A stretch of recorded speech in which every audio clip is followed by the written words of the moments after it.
Having recently completed both the world's most extensive system of expressways and the planet's longest high-speed rail network, China is now looking beyond its borders for opportunities to keep building.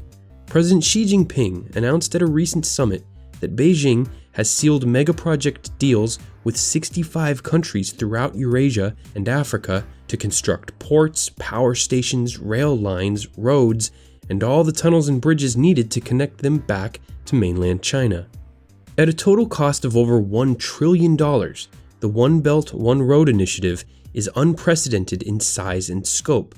So is the bold funding mechanism. China will use its large, state-run banks to provide most of the financing.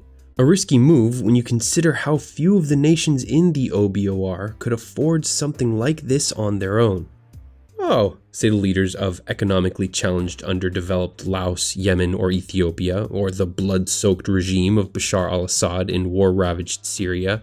You want to loan us billions of dollars to build some cool stuff in our countries? Of course, why not? China is hard selling the project as a way to boost its westward connections, an update of the Silk Road trade route that played a significant role in developing China and the rest of the region 1,000 years ago. But many analysts see this comparison as little more than a marketing pitch. Charles, is the real point of this east-wind service then simply to boost China's westwards connections? Well, I wouldn't say simply to boost China's westward connections, but I totally agree with Charles that it's a PR stunt. To call it the Silk Road, that's really brilliant, evocative of romantic camel travels in the past. When you have these lovely silks and trade and so forth. And it's good because look at all the headlines it has been getting. But in practical terms, it's early days yet. Aside from the lessons China learned from its own recent infrastructure boom, Beijing is also drawing inspiration from the American Marshall Plan, which financed the rebuilding of Western Europe after it was decimated during the Second World War. That program was worth the equivalent of $130 billion in today's dollars and ensured the US had reliable export markets for the manufactured goods and machinery its growing economy had become dependent on producing. China's modern version, first announced in 2013, is the signature initiative of President Xi Jinping. Several projects have already been completed. Earlier this year, London became the 15th European city connected directly to China through an ever-expanding global rail system, meaning freight trains loaded with goods can now arrive after a 12,000-kilometer journey all the way from the east coast of the landmass. And at a cost of $4 billion, China also just completed Africa's first transnational electric railway, which runs 466 miles from Djibouti to Addis Ababa, the capital of Ethiopia. Chinese companies designed the system, built the line, and supplied the train cars. The many other projects under the OBOR umbrella include a $6 billion 260-mile railway connecting 8 Asian countries, desperately needed power plants to address Pakistan's chronic electricity shortage, part of a larger $46 billion investment by China in Pakistan aimed at offsetting the American and Japanese-backed building boom happening in neighboring India, China and Pakistan's mutual rival. Train lines will connect Budapest and Belgrade, Serbia, providing another artery for Chinese goods to reach Europe after arriving in a Chinese-owned port in Greece. And, in a move that adds prestige to OBOR, China is financing more than a third of the $23.7 billion cost of the Hinkley Point C nuclear power plant in southwest England. Part of the challenge in analyzing whether this building boom is ultimately good for the world is its sheer complexity. Nothing like this has ever been done before in human history. Yes, providing underdeveloped countries a chance to have better transportation infrastructure or cleaner power plants is a good thing. But by funding infrastructure that's designed to enhance commerce and trade, instead of basic services many of these countries need more, like clean drinking water, affordable housing, and better education, China's motives seem to favor the wealthy, elite business class. Here are some other major factors that explain why China is undertaking a project of this magnitude. The Communist Party has staked its reputation on non-stop economic growth. Since they hold all the power, the Chinese people expect them to deliver. But with its domestic megaproject boom nearing completion, China must find new buyers for all the steel, cement, and construction machinery its economy produces, or many of its factories could grind to a halt. It is decided the solution is One Belt, One Road, but lending hundreds of billions of dollars to many countries with weak credit ratings and unstable political systems is very risky, which reveals an underlying sense you get when you look closely at One Belt, One Road, China's increasing desperation. The country's national debt is already very high, but borrowing continues to accelerate at historic levels as state-owned banks loan more and more money to state-owned companies. The prime example of the risks associated with the tightrope the Communist Party is trying to walk was the government's bailout issued during China's recent stock market collapse. That crisis was caused by the same sense of impatience that's driving OBOR, the party's need to feed the insatiable economic growth monster. Using its powerful propaganda machine, Beijing urged its own people to invest their savings heavily in its immature, unstable market, causing inexperienced citizens to treat investments in companies like bets at a casino, creating a huge bubble that, naturally, burst. The government then suspended trading for a while and pumped billions into the system to avoid a total collapse. So really, when you step back, the core motivation for One Belt, One Road boils down to the Communist Party's need to buy itself more time in order to come up with its next scheme to prop up the economy. Because when it inevitably slows down, which it's already starting to do, the party's promise to deliver a fantastic economic dream world will have been proven false for everyone in China but the elites.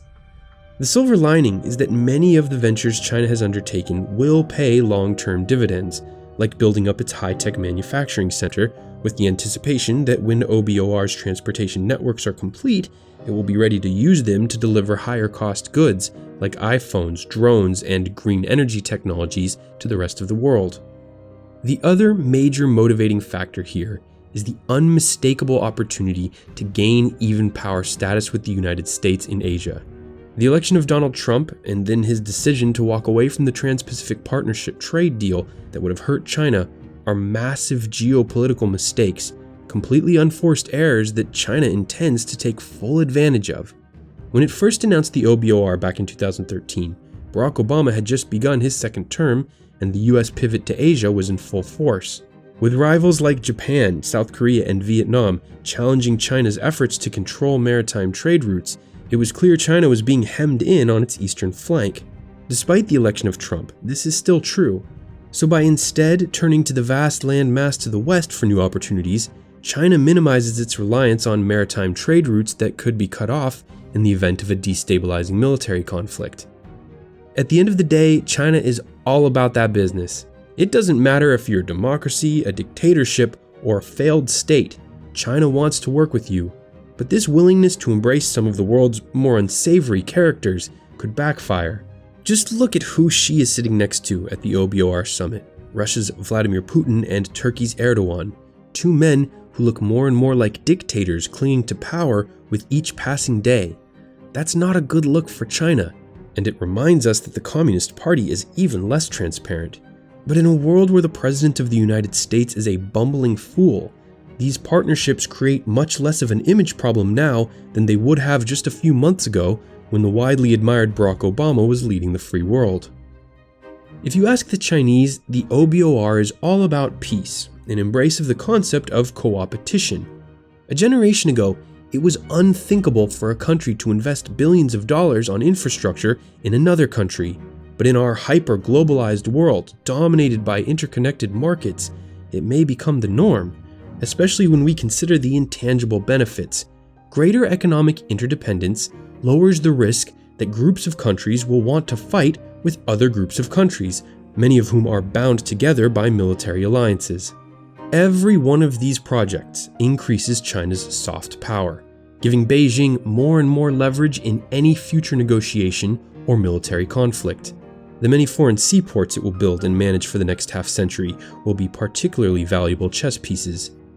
It's understandable that Chinese policymakers are romanticizing One Belt, One Road as a crowning achievement for their nation, further recognition that it has gained its former status as a great civilization that deserves recognition around the world. But the reality is that it still has a long way to go. Combined, the following factors may weaken the optimistic sales pitches being made to foreign officials. A recent Oxford Business School study argued that half of Chinese domestic megaprojects actually destroyed, not generated, economic value. A few of China's previous efforts to build megaprojects in foreign countries, like the A2 motorway in Poland, failed miserably.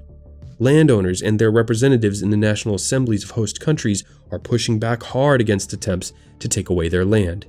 And public demonstrations against some of the projects are beginning to take root and spread. Another dose of reality that should sober Beijing is that, after analyzing China's over-leveraged financial position, its credit rating was just downgraded by a major agency, whose analysts concluded that its borrowing is raising red flags and its economic growth will continue to slow down. Of course, none of these speed bumps is going to stop the Communist Party from attempting to execute their Great Leap. They are committed 100% to embracing a fundamental history lesson, one we were all reminded of by Brexit's improbable win and the unlikely ascendance of Donald Trump, that fortune favors the bold, at least in the short run. Thanks for watching. Get caught up on all of China's major domestic megaprojects with the mini documentary I made last year, which started some interesting conversations. To learn even more and to support our work, sign up for a free 30-day trial of audible.com linked below, and you'll get one free audio download, like the great courses on the fall and rise of China. Until next time, for TDC, I'm Bryce Plank.